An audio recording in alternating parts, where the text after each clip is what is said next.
So, I went to go see Under the Skin. It's directed by Jonathan Glazer, who also brought us Birth and Sexy Beast. It stars Scarlett Johansson, and I will say that it certainly was a movie. That's mostly what I got from this.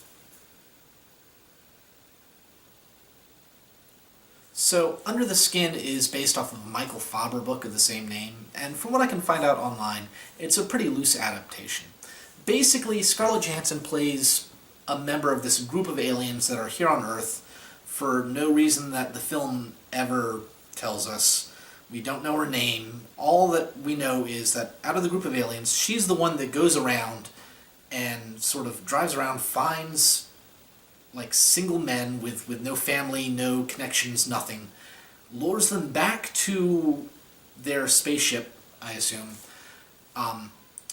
with the hint of, the hint of sex, and then they're captured and sort of processed, have their insides sucked out, and you see a processing thing.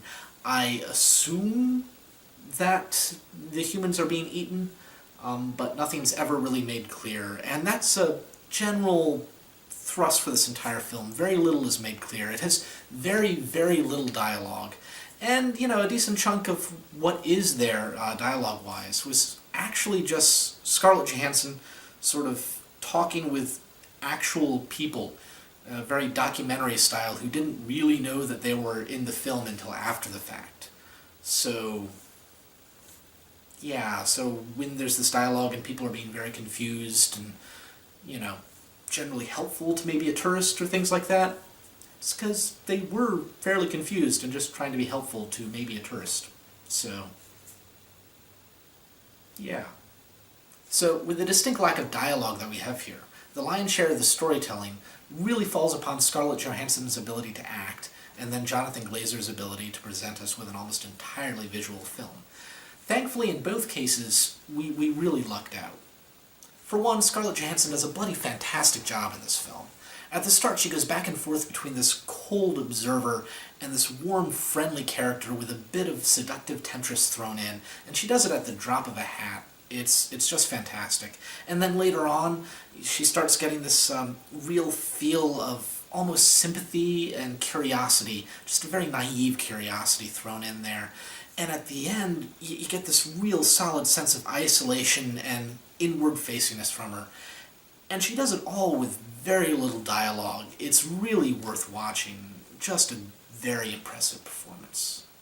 Then there's Jonathan Glazer's direction and everyone else involved with the general look of this film. And likewise, they did a fantastic job. This film is beautiful. It is a very, very pretty film. And the style of the shots actually goes back and forth between this strange, detached, almost documentary style and a real slick studio-produced style. And it does it to the maximum effect for the feel of the scene. And it's a real interesting watch. It's kind of hard to describe.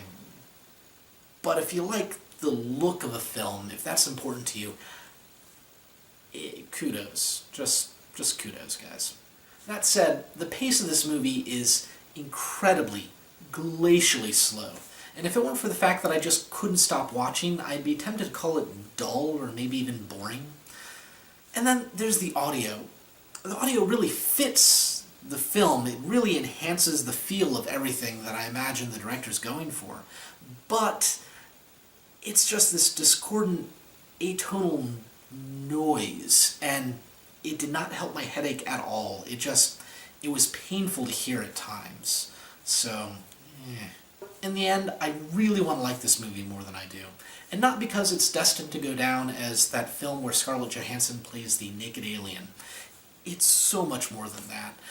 It's because this film has such a good performance, and it's so beautiful and well done with these layers of nuance and meaning that you can really talk about after the fact. It quite literally gets under your skin. It really sticks with you in a way that most films don't.